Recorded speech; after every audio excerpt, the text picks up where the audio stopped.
दोस्तों, बॉलीवुड में अक्सर टैलेंटेड आर्टिस्ट आते जाते रहते हैं, लेकिन कुछ कलाकार ऐसे भी होते हैं जो लोगों के दिलों में हमेशा के लिए बस जाते हैं, और इन सभी में से एक है सोनू निगम। सोनू निगम का जन्म 30 जुलाई 1973 को फरीदाबाद में हुआ था। दोस्तों, सुरों के बादशाह सोनू निगम को संगीत विरासत में मिला था। इन्होंने 4 साल की उम्र में ही अपने पिता के साथ स्टेज पर गाना शुरू कर दिया था, और 19 साल में ये मुंबई आकर उस्ताद मुस्तफा खान से इन्होंने गायकी सीखनी शुरू कर दी थी। तो इन्होंने सबसे पहले फिल्म जन में प्लेबैक सिंगर के तौर पर गाना गाया था, लेकिन ये फिल्म रिलीज हो नहीं पाई थी।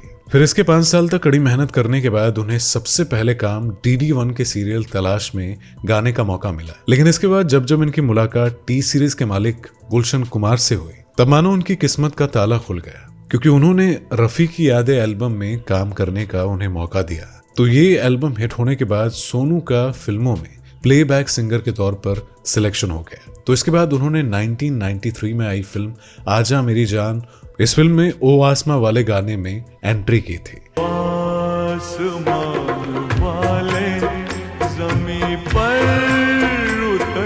इस गाने के बाद उन्हें कई और फिल्मों में गाने का मौका मिला, लेकिन बेवफा सनम फिल्म में मौजूद अच्छा सिला दिया तूने मेरे प्यार का, अच्छा सिला दिया तूने मेरे प्यार का, यार नहीं लूट लिया घर। इस गाने के बाद सोनू निगम ने पूरी इंडस्ट्री में अपनी पहचान बनाई। इस गाने के बाद सोनू निगम पूरी इंडस्ट्री में छा गए। इसी गाने के बाद सोनू निगम ने बॉलीवुड इंडस्ट्री में अपने कदम जमाने शुरू कर दिए, और इसके बाद क्या था, उन्होंने एक से बढ़कर एक गाने देने शुरू कर दिए, जैसे कि फिल्म बॉर्डर में संदेशे आते हैं, संदेशे आते हैं हमें तड़पाते हैं, फिल्म हीरो नंबर 1 में यूपी वाला ठुमका लगा और अखियों से गोली मारे। इन सभी गानों ने सोनू निगम को सभी लोगों के दिलो दिमाग में बसा दिया था।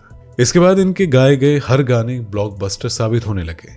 इसी दौरान उन्हें अपना पहला फिल्म फेयर अवार्ड 2002 में मिला था। इसके बाद 2003 में उन्हें एक और सफलता मिली, जब उन्हें जावेद अख्तर साहब का लिखा हुआ गाना कल हो ना हो फिल्म का टाइटल ट्रैक गाने को मिला। घड़ी बदल रही है, रूप जिंदगी छाव है। इस गाने में उन्हें अपना पहला नेशनल अवार्ड हासिल करने में काफी मदद मिली। इसके बाद उन्होंने फिल्म फना में तेरे हाथ में मेरा हाथ हो, मेरे हाथ में तेरा हाथ हो, सारी जन्नतें, और मशहूर पिक्चर पीके में भगवान है कहाँ रे तू, भगवान है कहाँ रे तू।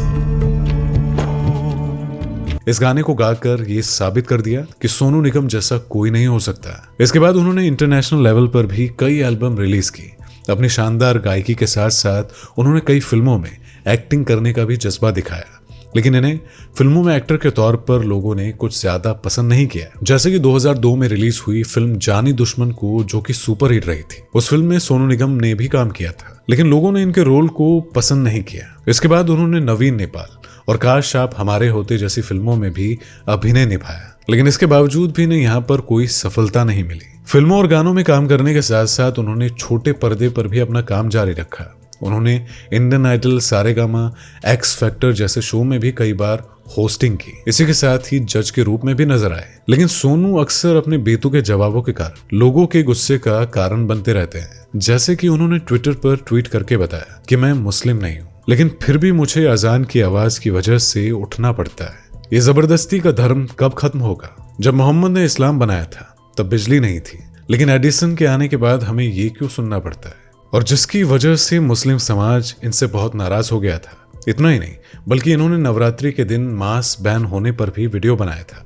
उन्होंने कहा कि नवरात्रि के दिनों में मीट को बैन नहीं करना चाहिए, बल्कि जो व्यक्ति मटन बेच रहा है वो उसका काम है। जैसे मैंने आपको खुद ही कहा कि मैं इस बात की सख्त खिलाफ हूँ कि अगर नवरात्रि चल रहे हैं या कोई किसी भी धर्म का कोई स्पेशल चल रहा है, तो आप ये नहीं कह सकते कि सब बंद कर दो।